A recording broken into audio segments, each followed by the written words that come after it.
starting our journey in a very appropriate place for this car, the Dalesford Organic Farm Shop in Oxfordshire, which is exquisite and beautiful food, has chargers in the car park. It's exquisite. It's a middle-class fantasy world, and in a way that's entirely appropriate for this car, because this car is exquisite. It's vegan, it's organic, it's fabulous, it is really, really beautiful. I'm slightly overwhelmed and I'm going to get over it. So this is the Polestar 2 and this is fully charged.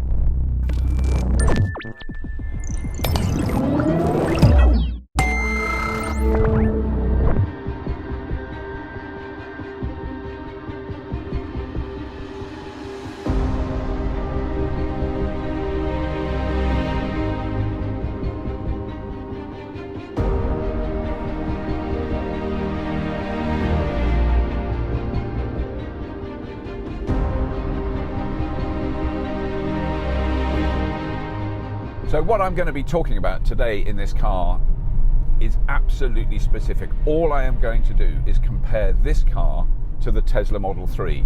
So this is fabulous, and the reason it's comparable to the Tesla Model 3 will become obvious as we rattle through the stats. I have now driven hundreds of different cars, including pretty much every electric car that is currently available and some that will be available very shortly. So I've had a very wide experience of that. Now, I'm not saying I am a high-end professional driver. I'm definitely not. I'm just a very experienced driver. I have spent tens of thousands of hours behind a steering wheel in my life. And I've driven all over the world, left-hand drive, right-hand drive. And out of all those cars I've driven, and I find this quite hard to say, out of all those cars I've driven, I actually think this is very close to the best one I've ever driven. It is truly, truly impressive.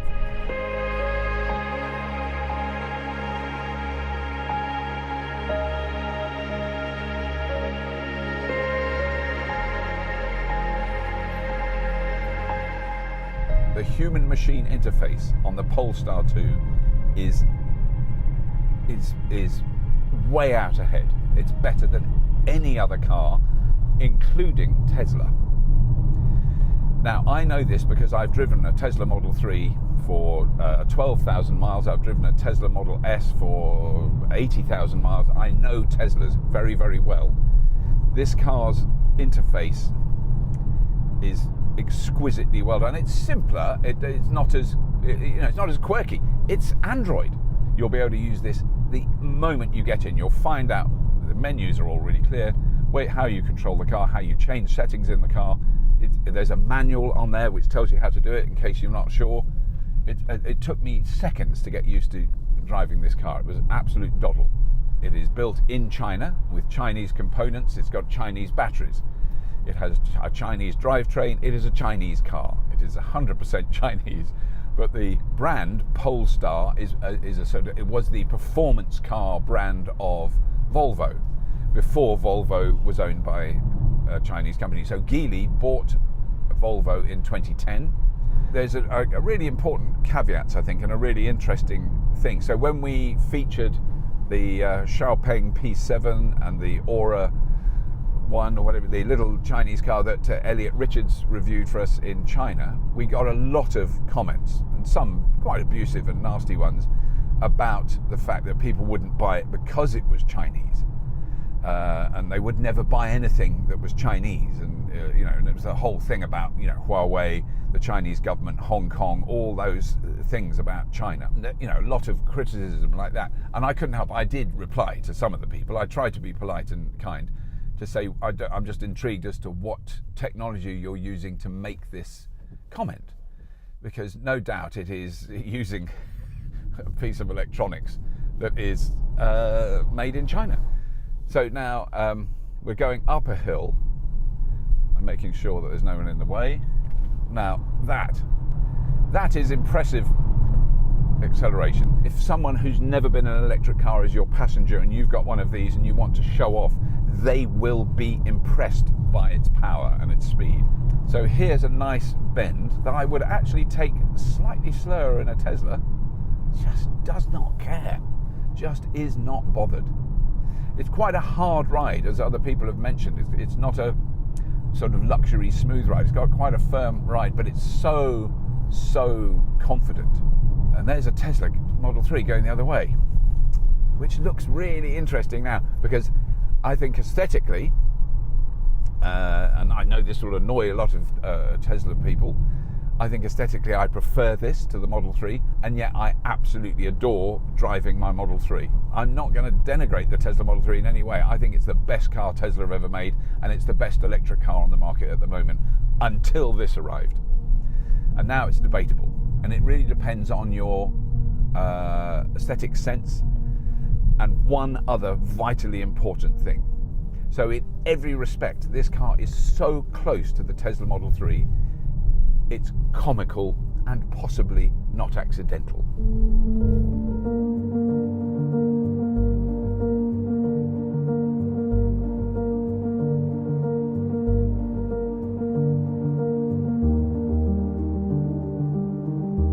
So the Polestar 2 can go from 0 to 60 miles an hour, or about 100 kph, in 4.7 seconds. 4.7. The Tesla Model 3 all-wheel drive long range, that's the one I drive, can do 0 to 60 or 100 kph in 4.6 seconds.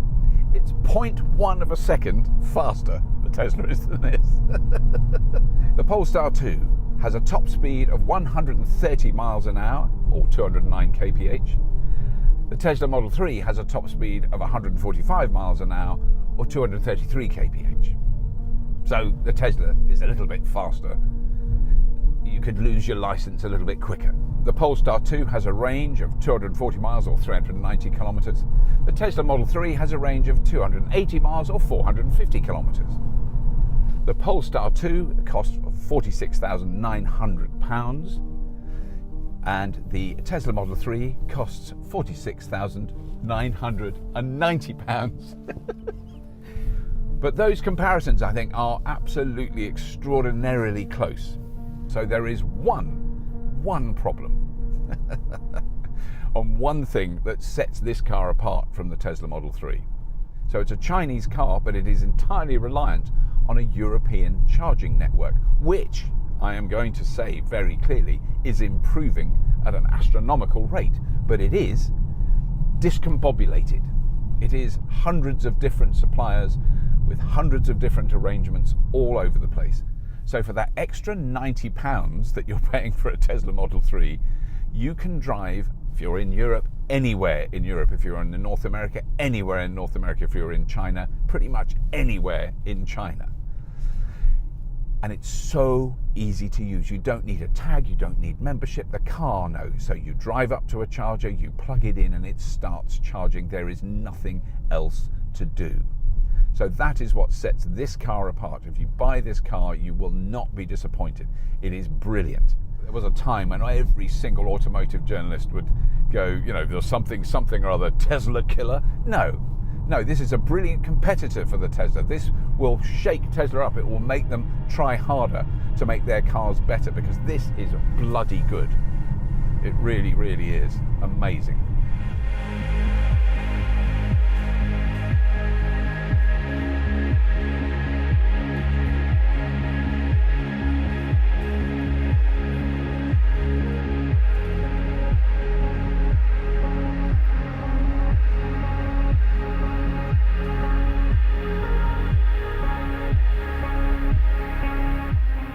Look at this car, it's beautiful. It is beautiful. I'm really impressed with it. So, but here we have a classic example of what I was talking about as regards the Tesla Model 3 and the Polestar 2, or indeed any other vehicle.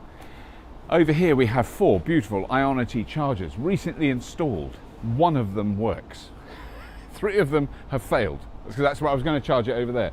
I've come over here to where the Polars are. They all work. Hats off to Polar. They are really working hard to make sure their chargers work. You don't have to have a membership, you don't have to do anything. You just tap your card on it and you plug it in and it works. So it's charging now. That is critically important if you're using this car to drive all around the place. I am charging this at about 50 kilowatts. Now, if I was charging over there, this car can charge at 120 kilowatts, so I would get a much faster charge over there. I mean, today it doesn't matter. I just want to point out to people who might not have driven an electric car, this is for show purposes only. I absolutely do not need to charge this car to get to where I'm going now and then to get home. It's a doddle. So I'm only driving about 130 miles today. Well within the range of this vehicle. But let's just have a look at it, because I do think it is a beautiful car, every aspect of it. So that has a sort of frunk with the charging cables in. I mean, that is great. Having somewhere else to put your car charging cables, if they're in the back and then you put a load of baggage on, then you need to plug it in, you've got to get, normal story. So that is reasonable, not that big. I mean, you could get a bit of shopping in there, you could get a small laptop in there, I suppose. But it's basically to put the cables in. Screen wash. That's really all you ever need to know. Where do you put the screen wash? That's nice. That just closes. That's good. I like that. So the wing mirrors, a lot of people have raved about the wing mirrors because they have no edge around them. The glass goes to the edge, which is okay. It's not something that really profoundly excites me. The wheels, yes. So when it arrived at my house, there were two builders working on a house the other side of the lane to me. The first thing they said is, "Oh, look at the calipers." They love the calipers. So the bronze brake calipers clearly have a slightly fetishistic quality to them. There's one thing I want to show you, which I think it's small, but it's important. So I've got the key in my pocket. I've got shopping. I'm going to mime it. A load of shopping. Come round to the back and I put my foot under the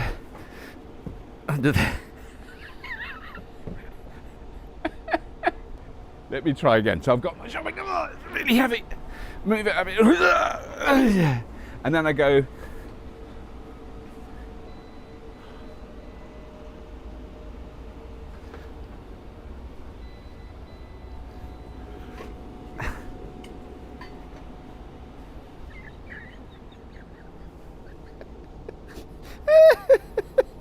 who knows, I might never be able to open this again.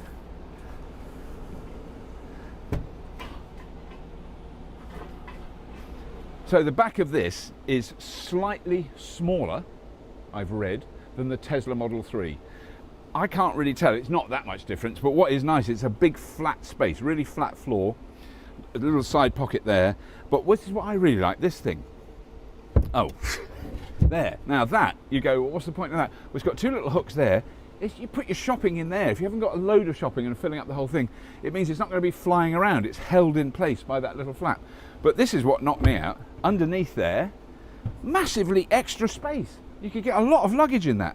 So this, I think, is better than the Tesla Model 3. Not as good, not comparable, better. These lines, all these joins, here, up here on the roof, all the way around the doors, are exquisitely accurate. You can tell they are millimetre accurate, really micron accurate. It's so well built.